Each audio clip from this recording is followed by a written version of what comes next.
Friends, welcome to சமையல் புதிது. இன்றைக்கி நம்ம வீடியோவில் பார்க்க போகிற ரெசிபி இட்லி, தோசை, சப்பாத்தி, ரொட்டி, ஊத்தாப்பம், சாதத்துக்குள்ளே போட்டு சாப்பிட்ற மாதிரி ரொம்ப அட்டகாசமான சுவையில் சைடிஷ் ரெசிபி பார்க்க போகிறேங்க. இந்த ஒரு சைடிஷை நம்ம செய்து வச்சுக்கிட்டோன்னா எல்லாத்துக்கும் போட்டு சாப்பிட்லாங்க. ரொம்ப அருமையாக இருக்கும். இந்த சைடிஷ் பார்த்திங்கன்னா நம்ம இன்றைக்கி செய்தோன்னா 3 நாள் கெட்டு போகாமல் இருக்குங்க. ரொம்ப அட்டகாசமாக இருக்கும். கண்டிப்பாக ஃப்ரெண்ட்ஸ், இந்த சைடிஷ் ரெசிபி வீடியோவை பார்த்துட்டு இதே முறையில் நீங்களும் செய்து பாருங்கள். செய்து பார்த்துட்டு உங்களுடைய கருத்துக்களை ஷேர் பண்ணுங்கள். இந்த வீடியோ பிடித்திருந்தால் லைக் பண்ணுங்கள், ஷேர் பண்ணுங்கள், சப்ஸ்கிரைப் பண்ணுங்கள், கமெண்ட் பண்ணுங்கள். இந்த ரெசிபியை ஸ்கிப் பண்ணாமல் முழுமையாக பாருங்கள். இப்போ வாங்க பார்க்கலாம். இப்போ ஸ்டவ் மேலே கடாயில் 1.5 டீஸ்பூன் அளவுக்கு எண்ணெய் சேர்த்துருக்கேன். இதில் 1 டீஸ்பூன் வரமல்லி, 1 டீஸ்பூன் கருப்பு உளுந்து, 1 டீஸ்பூன் கடலைப்பருப்பு, 1/2 டீஸ்பூன் சீரகம், 1/4 டீஸ்பூன் அளவுக்கு வெறும் கடுகு மட்டும் சேர்த்துருக்கேன். இதில் 8 வரமிளகாய் சேர்த்துக்கலாம். இப்போ அடுப்பை சிம்மில் வச்சுட்டு நல்லா ஒரு 3 நிமிஷம் போல் நல்லா சவந்து வர அளவுக்கு வறுத்து எடுத்துக்கலாங்க. அடுப்பு சிம்மிலே இருக்கட்டுங்க, நல்லா சவந்து வரட்டும்.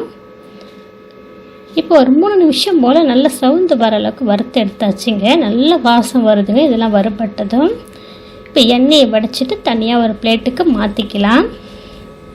இப்போ இந்த பொருட்கள்லாம் சூடு ஆறி வரட்டுங்க. மீத இருக்க எண்ணெயிலே 4 பெரிய வெங்காயம் சேர்த்துருக்கேன். எண்ணெய் தேவைப்பட்டால் இன்னும் ஒரு 1/2 டீஸ்பூன் அளவுக்கு சேர்த்துக்குங்க.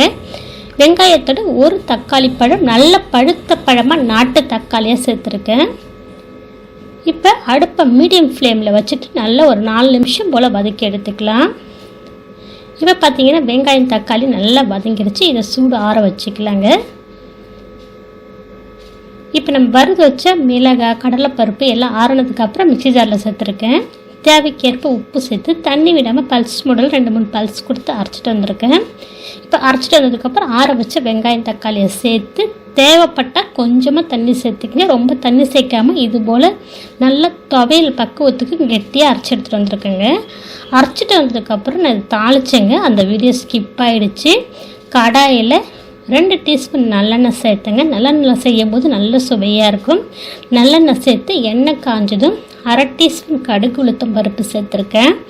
5 பூண்டு பற்கள் 1 பாதியமாக தட்டிட்டு சேர்த்துருக்கேன். கருவேப்பிலை கொஞ்சமாக வாசனைக்கு சேர்த்தேன். 1 சிட்டிக்கு அளவுக்கு பெருங்காயத்தூள் சேர்த்தேன். இது எல்லாம் பொரிஞ்சதும் நம்ம அரைச்சி வச்ச துவையில் சேர்த்து நல்லா ஒரு 3 நிமிஷம் போல் நல்லா வதக்கி எடுத்துருக்கேங்க. இதனுடைய ஈரத்தன்மை போனதுக்கப்புறம் ஸ்டவ் ஆஃப் பண்ணிவிட்டு சுட சுட பரிமாறுங்க. இட்லியோட சுவைக்கும் போது அவ்வளோ ருசியாக இருந்ததுங்க. இட்லிக்கு மட்டும் கிடையாதுங்க, தோசை, சப்பாத்தி, ரொட்டி, சாதத்தில் கூட போட்டு சாப்பிட்லாங்க. ரொம்ப அட்டகாசமாக இருக்கும். இந்த ஒரு சைடிஷ் நம்ம இன்றைக்கி ஒரு நாள் செய்து வச்சுக்கிட்டா 3 நாள் ஸ்டோர் பண்ணி சாப்பிட்லாம். சீக்கிரம் கெட்டும் போகாதுங்க. ரொம்ப அருமையான சைடிஷ் ரெசிபி. எத்தனையோ முறையில் நீங்கள் சைடிஷ் வெங்காயத்தோக்க செஞ்சுருப்பீங்க. இந்த மாதிரி ஒரு முறை செய்து பாருங்கள். அவ்வளோ ருசியாக இருந்துச்சுங்க. நம்ம அதில் சேர்த்துருக்க கடுகு, சீரகம், வரமல்லியினுடைய வாசம்லாம் அவ்வளோ ருசியாக இருந்ததுங்க. கண்டிப்பாக இதே முறையில் இதே அளவோட இந்த வெங்காயத்தொக்கை ட்ரை பண்ணி பாருங்கள். செய்து பார்த்துட்டு உங்களுடைய கருத்துக்களை ஷேர் பண்ணுங்கள். இந்த வீடியோ பிடித்திருந்தால் லைக் பண்ணுங்கள், ஷேர் பண்ணுங்கள், சப்ஸ்கிரைப் பண்ணுங்கள், கமெண்ட் பண்ணுங்கள். இந்த வீடியோவை முழுமையாக ஸ்கிப் பண்ண பார்த்ததுக்கு நன்றி. வணக்கம்.